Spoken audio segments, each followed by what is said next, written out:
Welcome to the People, Passion, and Purpose podcast, where you will hear from creative small business owners in the trenches every single day, talking story, talking lessons, talking failures, talking truth.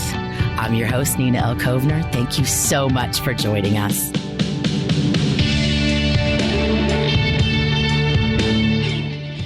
Hello, awesome humans. It's Nina Kovner, back with what's on my mind. Welcome back to the podcast. So, a couple of things, a lot on my mind, actually, today. The first thing is this is a little lesson for everyone.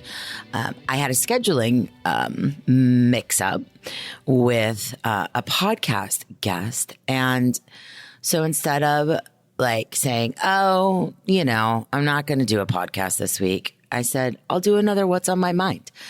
You guys, this is the stuff we deal with every single day. Something as simple as something goes wrong, a no-show happens, communication gets mixed up. We have this moment where we get to decide what we're going to do, how we're going to respond, how we're going to react, and where we'll put the energy. And I've seen some really incredible leaders talk about this before, particularly in the professional beauty industry when it comes to client no-shows. And there's two very different reactions. There is the very reactive client shaming on the internet. We've all seen it. A post on Instagram, a post on Facebook saying, effective immediately, blah, blah, blah. And, what outcome are you seeking with that type of post? I don't know. I would rethink that if that is you.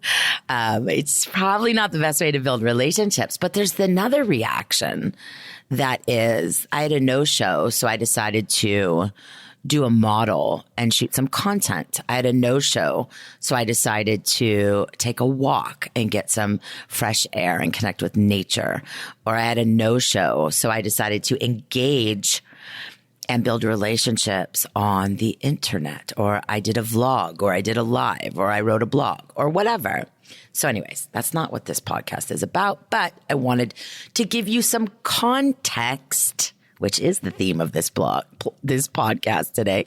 I want to give you some context as to what brought me here to you today to record this. So what's on my mind is the word context. And yes, I talk about it often. And yes, I've done Wednesday Wisdoms on Facebook about this. I've written blogs about this. I've been talking about this for a very long time. And it continues to be a pain point for me, really, watching so much information and education and expert stuff, just completely taken out of context. And so this is probably going to be one of my longer What's on Your Mind, because it's so incredibly important. No matter where you are in your business, no matter where you are in your career, no matter where you are as a person, because of the internet, because we have this access to all be publishers,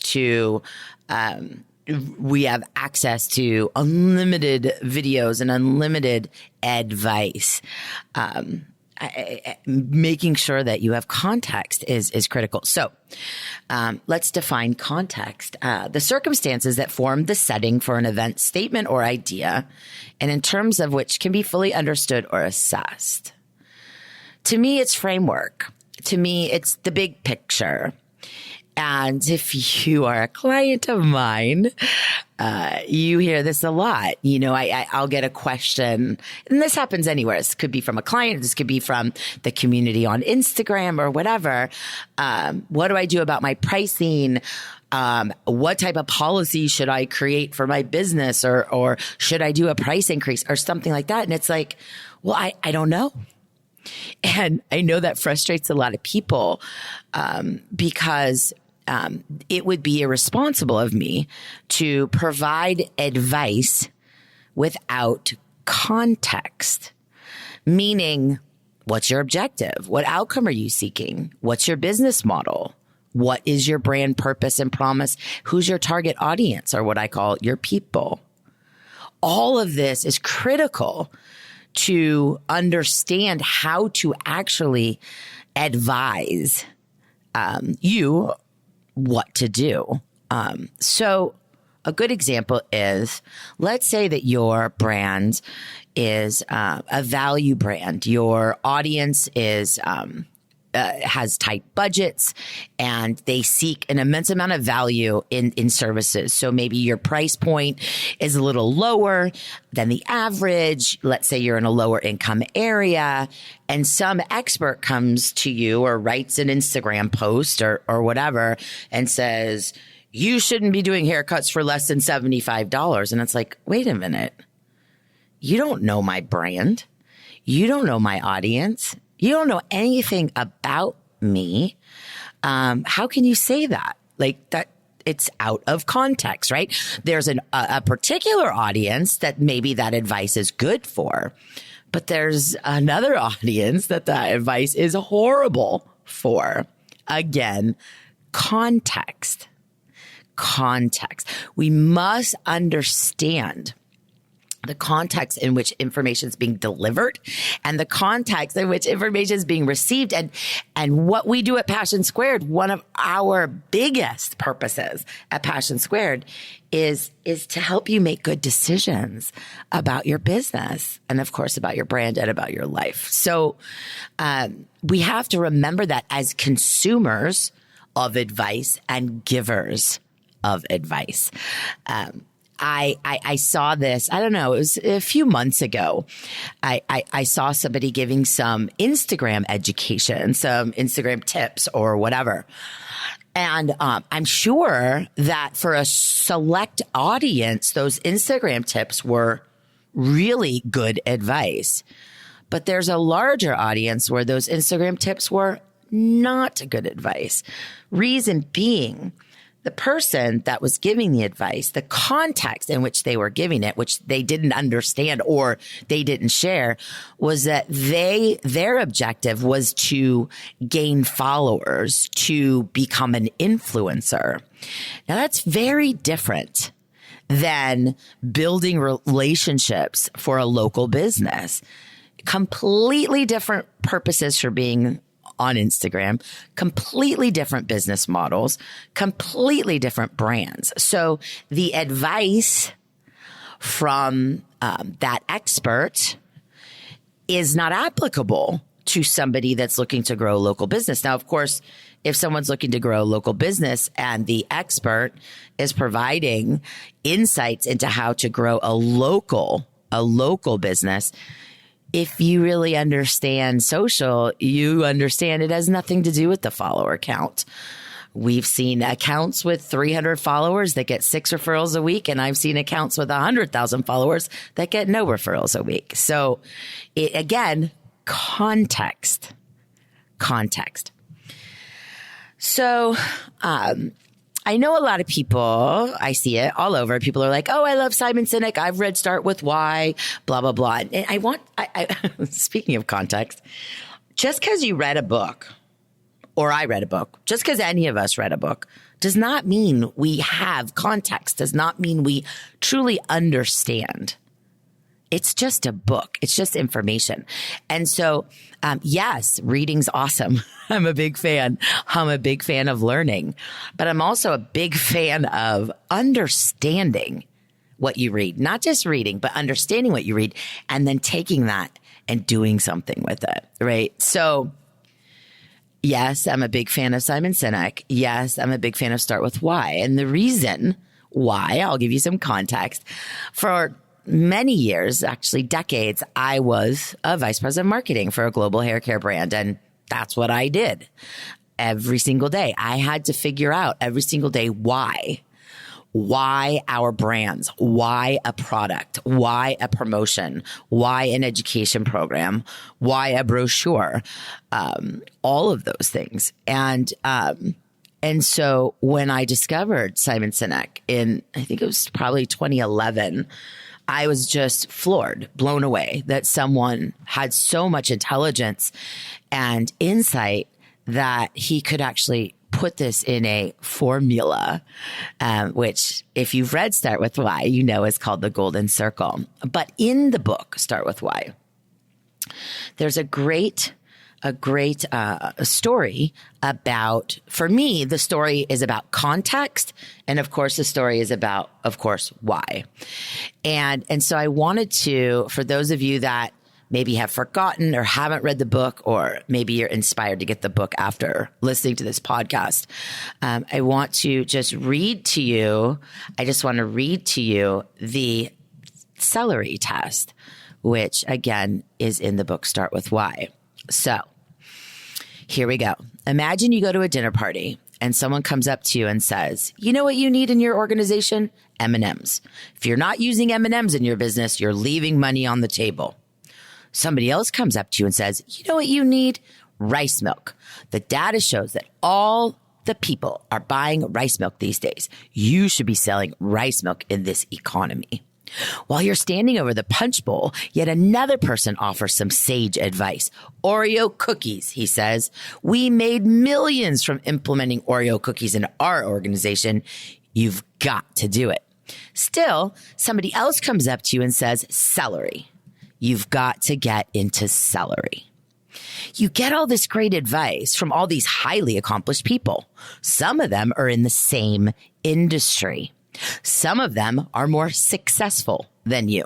Some of them have offered similar advice to others with great success. Now, what do? You go to the supermarket and you buy celery and rice milk and Oreos and M&Ms. You spend a lot of time at the supermarket walking the aisles. You spend a lot of money because you buy everything. But you may or may not get any value from some or all of these products. There are no guarantees. Worse, if you're budget constrained, you have to whittle down your choices again. And then which do you choose? But one thing's for sure. When you're standing in line at the supermarket with all these items in your arms, your celery, your rice milk, your Oreos, your M&Ms, nobody can see what you believe. What you do is supposed to serve as tangible proof of what you believe, and you bought everything. What if you knew your why before you went to the supermarket? What if your why is to do only things that are healthy? To always do the things that are good for your body? You'll get all the same good advice from all the same people. The only difference is the next time you go to the supermarket, you'll only buy rice milk and celery. Those are the only products that make sense. It's not that the other advice isn't good advice. It's just not good for you. The advice doesn't fit. Filtering your decisions through your why, you spend less time at the supermarket and you spend less money. So there's an efficiency advantage also. You're guaranteed to get value out of all the products you bought. And most importantly, when you're standing in line with your products in your arms, everybody can see what you believe. With only celery and rice milk, it's obvious to people walking by what you believe. I can see that you believe in looking after your health. They may say to you, I feel the same way. I have a question for you. Congratulations. You've just attracted a customer, an employee, a partner, a referral simply by making the right decisions. Simply ensuring that what you do proves what you believe makes it easy for those who believe what you believe to find you. You have successfully communicated your why based on what you do. This is an idealistic concept, and in the real world, that level of discipline is not always possible. I understand that sometimes we have to make short-term decisions to pay the bills or to get short-term advantage. That's fine. The celery test still applies. If you want a piece of chocolate cake, go right ahead. The difference is when you start with why, you'll know full well that the chocolate cake is a short-term decision that doesn't fit with your beliefs. You're under no illusions. You know you are only doing it for the short-term sugar rush, and you'll have to work a little harder to get it out of your system. It's astounding the number of businesses I see that view an opportunity as the one that's going to set them on the path to glory, only to have it blow up or slowly deflate over time. They see the chocolate cake and can't resist. Starting with why not only helps you know which is the right advice for you to follow, but also to know which decisions will put you out of balance. You can certainly make those decisions if you need to, but you Don't make too many of them. Otherwise, over time, no one will know what you believe. But here's the best part. As soon as I told you why, you knew that we were going to buy only celery and rice milk before you read it. As soon as I gave you the filter, as soon as I said the why, you knew exactly what decisions to make before I said so. That's called scale. With a why clearly stated in an organization, anyone within the organization can make a decision as clearly and accurately as the founder. A why provides the clear filter for decision making. Any decisions, hiring, partnership, strategies, tactics should all pass the Celery Test. So many nuggets in here, you guys. A few that come to mind right away is discounting, right? Discounting, Groupons, things like that. They may be for a moment you see necessary, but, and I know, most people don't do that anymore, but it's the people that went into Groupon with their eyes closed without their clear why is who really suffered the most from those types of promotions, or just discounting in general. Yes, we're going to get this short-term cash infusion, but at what cost, right? Did we just attract a bunch of discount shoppers when our brand is not at all positioned or targeted towards discount buyers? Another thing, a great example for the, again, salon industry, which of course I'm so familiar with, is in an employment-based scenario, choosing which color lines to carry or which hair care lines to carry. I've seen over the years so many times, it's like, well, this hairdresser really loves this brand, and this hairdresser loves this brand, and this hairdresser loves this brand. And next thing you know it, you have 7 brands. Your cash is all tied up in inventory. Nobody knows what you believe, right? Your why is completely diluted. And who says those brands are aligned with your why, right? So understanding our why, understanding the context, our objective, the outcome that we're seeking helps us make decisions, right? So yes, this brand fits beautifully with what we believe. This brand does not fit beautifully with what we believe. I'm sure it's great, right? The products, what they do, I'm sure they're all really awesome, but why? The why doesn't fit. So it could be a team member. And as Simon Sinek explained in Celery Test, it could be hiring, it could be firing. It's everything. It's your culture. It's everything. And it's context in which you take in information and decide what fits best for you. And so, in the era of Insta experts, I just cannot stress enough how critically important context is. As we consume more and more information, as we look to an Instagram post as the holy grail, because someone has so many followers or whatever, if it doesn't fit, it doesn't fit, right? And so I urge you, whatever you're consuming, whatever education, whatever classes, whatever expert, whatever consultant or coach or whoever you are consuming information from, please be mindful the context in which they present that information, the experience in which they present that information. It could be, in fact, only their personal experience. And in that case, it may not apply to you. It may not even fit for you, or it may. The point is, we don't know. Only you know. So, yes. Read Start with Why. Absolutely. Read it and let it sink in. Get clear on your brand purpose. Get clear on your audience, what I call brand people. Get clear on your objective. What outcome are you seeking? The more clarity you have around that, the better decisions you'll make. The better decisions you make, the happier you'll be, the happier your business will be, the happier everybody will be. Thank you so much for listening, guys. I'm so incredibly grateful. You can find me at Passion Squared on Instagram. And if you are loving this podcast, I would be so grateful if you shared your experience with your community. Thank you so much, guys. I love you. Have an awesome day, night, morning, wherever you are. Bye. Thank you so much for listening to today's podcast. To learn more about Passion Squared, you can visit us at passionsquared.net. You can find us on the gram and on Facebook at Passion Squared. And be sure to subscribe and share with your friends. We're so grateful. Thank you so much for joining us. Have an awesome day, guys. Love you.